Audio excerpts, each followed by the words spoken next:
नमस्कार। तो आज हम बात करने वाले हैं उस एक ताकत की जिसने सिर्फ हमारी सभ्यता ही नहीं बनाई बल्कि शायद हमें इंसान बनाया। और वो ताकत है आग। तो चलिए इस कहानी की गहराई में चलते हैं। आगे बढ़ने से पहले बता दें कि आज की ये पेशकश वेलोसिटी क्लासेस की ओर से है। चलिए कहानी एक बहुत ही बुनियादी सवाल से शुरू करते हैं।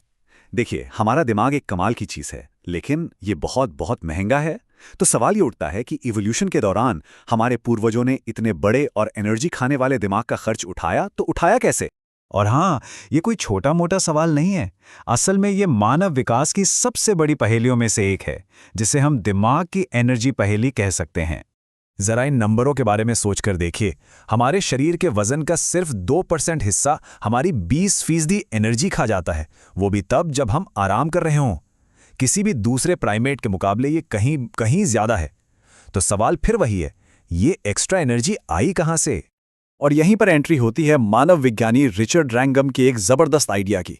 उन्होंने एक ऐसी थ्योरी दी जो सीधे सीधे हमारे खाने और हमारे दिमाग के विकास को एक साथ जोड़ती है।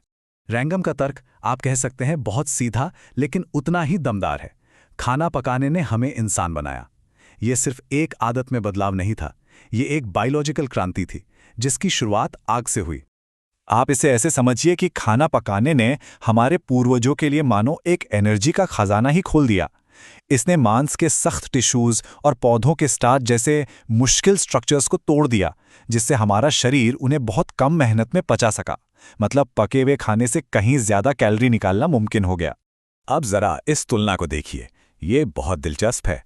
जब हमारे पूर्वज कच्चा खाना खाते थे तो उसे पचाने में घंटों लग जाते थे और बहुत ज्यादा एनर्जी भी खर्च होती थी। मतलब कैलोरी कम मिलती थी, शरीर को बड़ी आंतों और मजबूत जबड़ों की जरूरत पड़ती थी। लेकिन जैसे ही पका हुआ खाना आया, सब कुछ बदल गया। पाचन तेज हो गया, कैलोरी की सप्लाई बढ़ गई और शरीर ने खुद को उसी हिसाब से ढालना शुरू कर दिया। तो हुआ क्या? हुआ एक तरह का, कह सकते हैं, एक एवोल्यूशनरी ट्रेड ऑफ।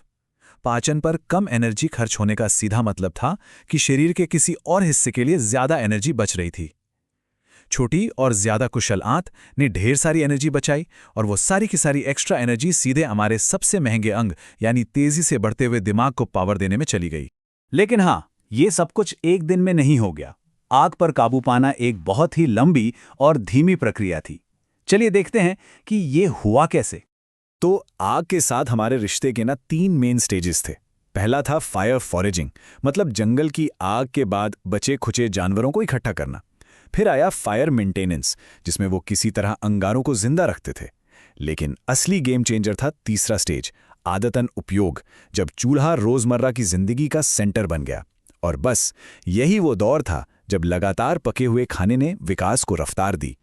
और मजे की बात यह है कि हमारे पास इसके सबूत भी हैं, आर्कियोलॉजिकल सबूत। इजराइल की कसेम गुफा जैसी जगहों पर हमें लगभग 4 लाख साल पुराने चूल्हों के एकदम साफ सबूत मिलते हैं। ये वो जगहें थीं जहां बार बार मांस पकाने के लिए आग जलाई जाती थी। ये एक टर्निंग पॉइंट था। तो आग ने सिर्फ हमारा शरीर ही नहीं बदला, इसने हमारे समाज की, कह सकते हैं कि पूरी नींव ही बदल दी। और ये तस्वीर देखिए, ये इस बात को कितने शानदार तरीके से दिखाती है। चूल्हा असल में धरती का पहला सोशल नेटवर्क बन गया। एक ऐसी सेंट्रल जगह जहां पूरा समूह सुरक्षा, गर्माहट और सबसे जरूरी एक दूसरे के साथ के लिए इकट्ठा होता था। सोचिए, आग की रोशनी की वजह से दिन लंबा हो गया।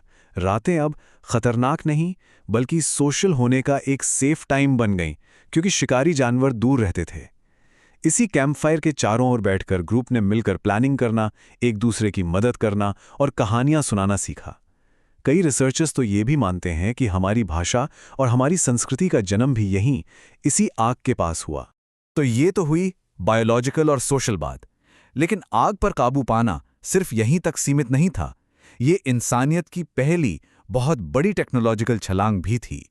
जरा इस टेक्नोलॉजिकल प्रोग्रेस को देखिए। लगभग 1,64,000 साल पहले इंसानों ने बेहतर औजार बनाने के लिए पत्थरों को आग में तपाना सीखा।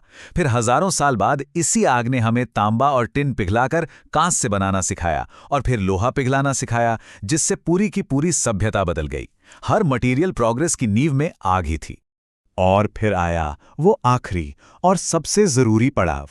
वो था अपनी मर्जी से आग पैदा कर पाने की काबिलियत। चमक पत्थर और पाइराइट को टकराकर या लकड़ी को रगड़कर आग पैदा करना, ये वो पल था जब हमने सच में कुदरत की एक सबसे बड़ी ताकत पर मास्टरी हासिल कर ली थी। तो कुल मिलाकर कहानी ये है कि आग ने हमें पूरी तरह से बदल कर रख दिया। इसने हमारे शरीर, हमारे दिमाग, हमारे समाज और हमारी टेक्नोलॉजी सबको नए सिरे से गढ़ा।